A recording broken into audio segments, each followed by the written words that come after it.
하나님 말씀은 로마서입니다. 로마서 11장 1절에서 10절 말씀입니다. 로마서 11장 1절에서 10절 말씀.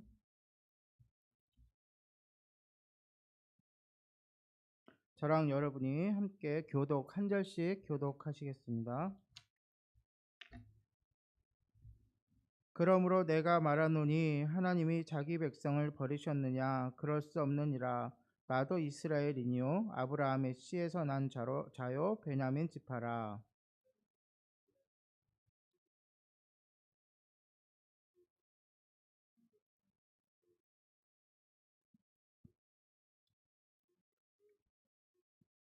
주여, 그들이 주의 선지자들을 죽였으며 주의 제단들을 헐어버렸고 나만 남았는데 내 목숨도 쳤나이다 하니,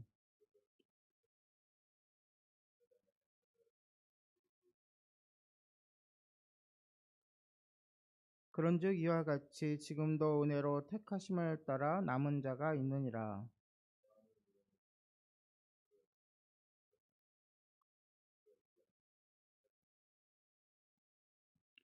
그런즉 어떠하냐? 이스라엘이 구하는 그것을 얻지 못하고 오직 택하심을 입은 자가 얻었고 그 남은 자들은 우둔하여졌느니라.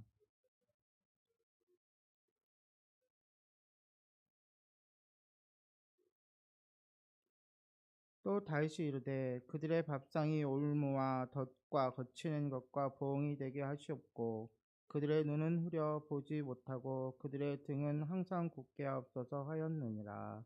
아멘. 사랑하는 성도 여러분, 오늘 본문이 우리에게 말씀하시는 주제 말씀은 하나님은 그분의 백성을 버리지 아니하신다라는 것입니다. 본문에는 두 부류의 사람들이 나옵니다. 먼저 1절에서부터 6절은 은혜로 택하심을 받은 자, 은혜를 택하심을 받아 남은 자, 즉 유대인들 중에 구원받은 자를 말하고 있고요. 또 다음으로는 7절에서 10절로 보고도 듣고도 보지 못하고 듣지 못하는 혼미한 심령을 가진 자, 즉 그리스도이신 예수님을 직접 보고도 받아들이지 못하고 오히려 거부한 자들이 나옵니다.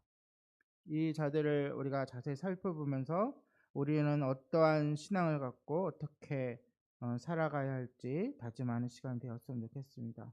먼저 은혜로 택하심을 받은 자인데요. 1절서부터 6절입니다.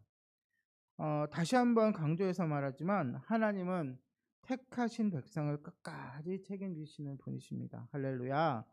그렇기 때문에 우리들에게 소망이 있고 저도 날마다 새로운 주님께서 주시는 새로운 날에 힘을 얻어서 살아가고 있을 줄 믿습니다.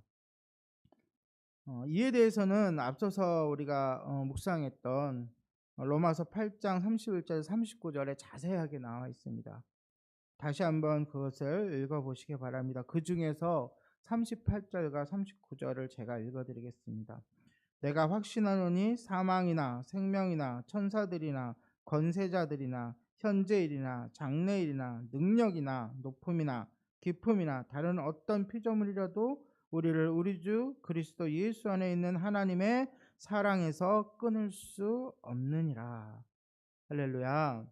이렇듯이 하나님이 한번 택정하시고 그의 자녀로 부르신 자들은 끝까지 책임져 주시고 비록 그의 형편이 어떠할지라도 상황이 어떠할지라도 그가 어떠한 어, 어, 죄를 범할지라도 하나님께서는 그를 놓지 아니하시고 끝까지 이끌어 주시고 함께 해 주신다는 것을 믿으시기 바랍니다. 그런데 바울 당시에 유대인이 예부 예수님을 거부했잖아요. 오랜 기간 동안 하나님이 그들과 함께 해주셨고 그들에게 율법을 주시고 또한 그들을 구원해 주셔서 큰 민족이 되게 하여 주시고 그랬었는데 결과적으로 그들은 육신으로 오신 구원자 예수님을 거부했습니다. 그런 모습을 보고 어떤 이들은 이렇게 생각하고 반문할지도 모르겠어요. 본문에처럼 하나님이 자기 백성을 버리셨는가? 하나님은 자기 백성을 버리시는가? 라고 질문하는 사람이 있을 것입니다. 바울은 이 질문에 대해 그렇지 않다라고 확실히 말하면서 두 가지의 증거를 어 이야기하고 있습니다. 그 첫 번째는 무엇입니까? 하나는 유대인은 자기 자신이 바로 그 증거가 된다는 것입니다. 왜요? 그는 베냐민 지파에 속한 유대인이면서도 다메섹 도상에서 예수님을 만난 이후에 단 한 번도 예수님을 믿지 않고 반역했던 적이 없습니다. 오히려 그 예수님, 과거에는 자신이 핍박했던 그리스도인들을 핍박했던 자신의 모습을 반성하고 후회하고 회개하고 오히려 새로워져서 예수 이방인들을 향한 사도로 세움을 받아 주님의 일에 전신전력을 다하고 그 마지막 생까지 최선을 다했던 모습을 보게 됩니다. 그 자기 자신을 이야기하면서 난 유대인인데 예수님을 믿고 있다. 그러니 하나님은 유대인이라고 어 하나님이 그 유대인들을 다 내치신 것이 아니라 이렇게 자신처럼 하나님 예수님을 믿게 하시고 예수님의 일꾼으로서 하나님의 사역에 동참시키는 그러한 역사가 있다라고 증거로 자기 자신을 내놓습니다. 또 하나는 엘리야 시대에 바알에게 무릎을 꿇지 않는 7천 명을 증거로 제시하고 있습니다.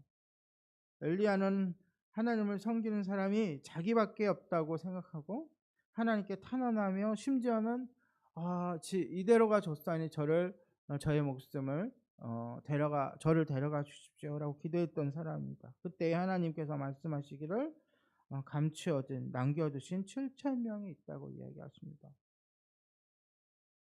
마찬가지로 유대인 중에서도 전체적으로는 하나님을 핍박하고 하나님을 배반하고 하나님이 보내주신 예수 그리스도를 십자가에 못 박히는 그러한 아주 심각한 죄를 저질렀지만 하나님을 그들 중에서도 예수님을 믿는 남은 자들을 여러분 제 성경을 사도행전을 살펴보면 어, 교회가 처음 시작할 때는 유대인들로부터 시작된 것입니다.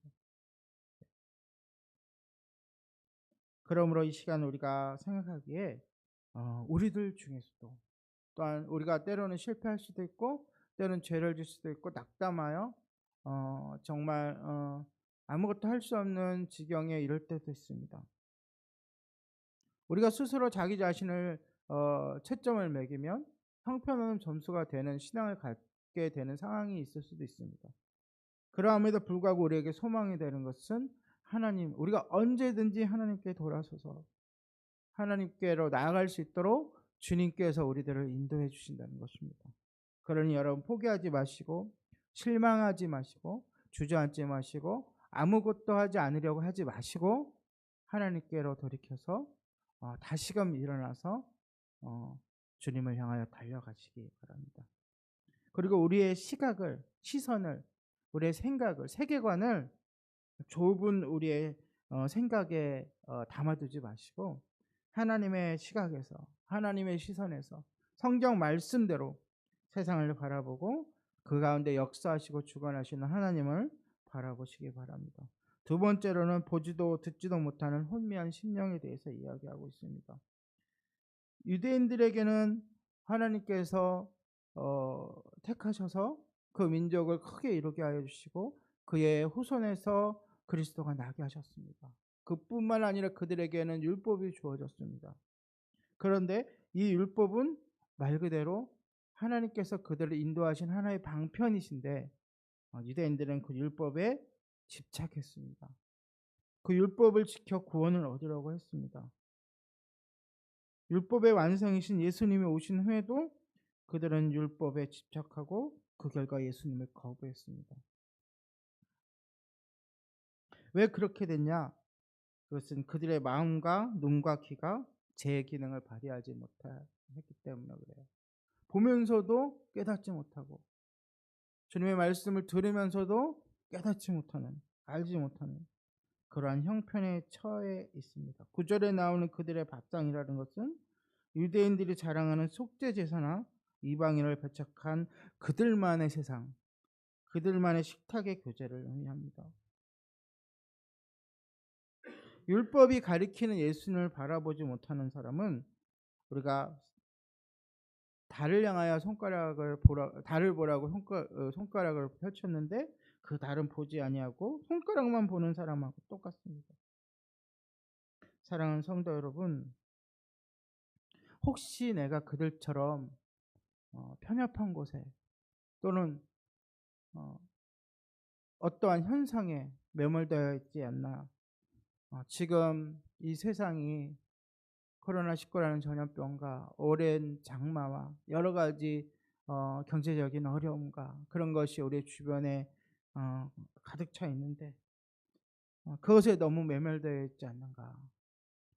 그런 모습들을 스스로 살펴보면서 이 두 번째 이야기했던 이 혼미한 심령을 가진 그런 사람들이 되지 않으려고 노력해야 됩니다. 어찌하면 그렇게 혼미한 심령을 갖지 않고 주님의 자녀로서 바로 살아가게 할 수 있을까요? 가장 기본적인 것 바로 말씀과 기도입니다. 말씀과 기도만이 우리의 심령을 깨끗하게 하고 하나님의 뜻을 우리가 알게 합니다. 그러므로 말씀과 기도에 더욱더 전념하는 우리 모두가 되시기를 축복합니다. 기도하겠습니다. 우리가 어떠한 형편이든지 우리를 버리지 아니하시고 끝까지 사랑하시는 하나님 베푸시는 구원 역사에 우리의 노력을 조금도 내세울 수 없음을 고백합니다. 자격 없는 우리를 택하시고 끝까지 사랑하시는 하나님의 은혜에 오늘도 깊이 감사하며 헌신하는 그러한 삶이 되게 하여 주시옵소서. 우리 주 예수 그리스도의 이름으로 기도합니다. 아멘.